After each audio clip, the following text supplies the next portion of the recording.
questions and answers afterwards. Great. Thanks, Robert. Great. Thank you all. Here. So as Robert mentioned, I'm in the note business.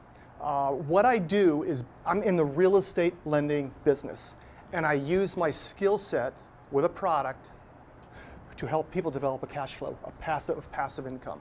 So it's long-term or it can be short-term. So with that point, my whole model right now is this right here. Set it and forget it. I've been in a number of different, I'm 68 years old. I'm no spring chicken. But what I've found is if you do it right, it'll stick. So let me ask you some questions. And this is a real big one. How many people here have ever been in real estate? Done any real estate, and owned rental properties, flipped houses, anything like that? Was it all good? Was it all bad? Could be either way, right? Right? Okay. So, and then last night, I went to Christian Cinema's thing at FINRA, and they were doing their network thing on the front end of a video, and they had an older gentleman there speaking. And his biggest thing at his age was, what do I do with my dry cash? It's just sitting there. It's like rotting because he's afraid to do anything with it because he's been hit with the stock market or different variables like that. You're acknowledging what I'm saying. So in terms of you guys, pile of cash, what are you going to do with it?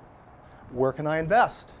What's safe and secure and with a respectable rate of return? And that's a big conundrum. It's a biggie. So it's all about risk versus reward. I've done the stock market. It's never been a good situation. I've done real estate. It's been a great situation. I've done real estate where it's been a phenomenal return. I've done real estate where it's not that big a return. I've done the landlord thing, the flipper thing, the rehabber thing. So it's velocity. You're laughing. Why? No, because it's just trying everything. Yeah. No, but it's all real estate based. Yeah. And I've been doing different. You go with the market, with where it is.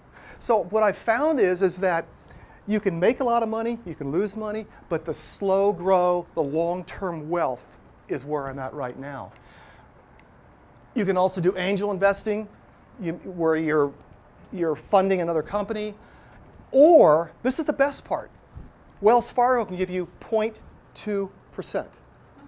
So think about that. If you have $100,000 in Wells Fargo at 0.2%, you won't even be able to buy a cup of Starbucks every week. But they have a beautiful horse. They do. They do. But who's making the money? Probably the horse. Look at their 50-story building. So where do you want to go? So it's all about what's your long-term strategy. Are you looking for return? Is that more important to you? Are you looking for security where you know that you're protected, that there's a track record behind you? In the case of notes, which is the field that I work in, it's all about pay history in the back end. Or are you sitting on dry cash like I was talking about? And you may be a hard money lender and you're getting 15%, and then 6 months later, the loan cashes in and it sits there for 4 months. So what's really your return? So that's called yield drag.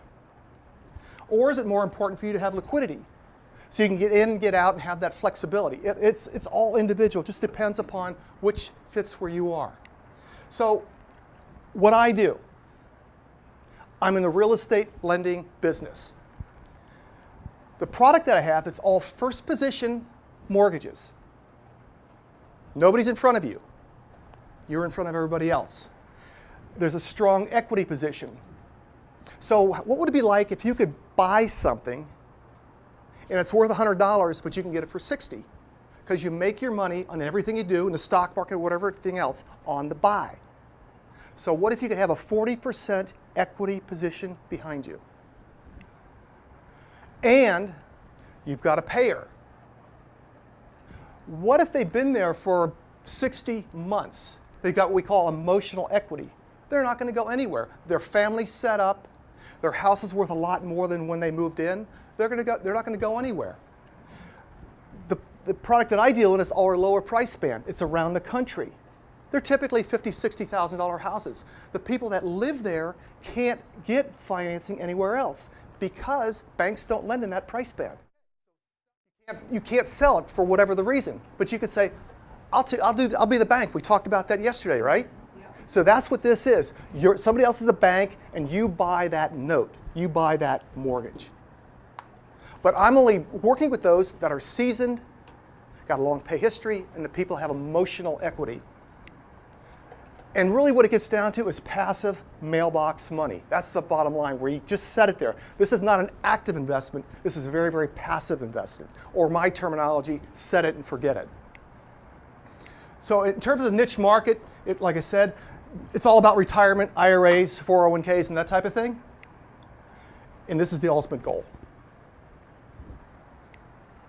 Again, my long-term strategy is just set it and forget it. It's very, very simple, very straightforward. Thank you.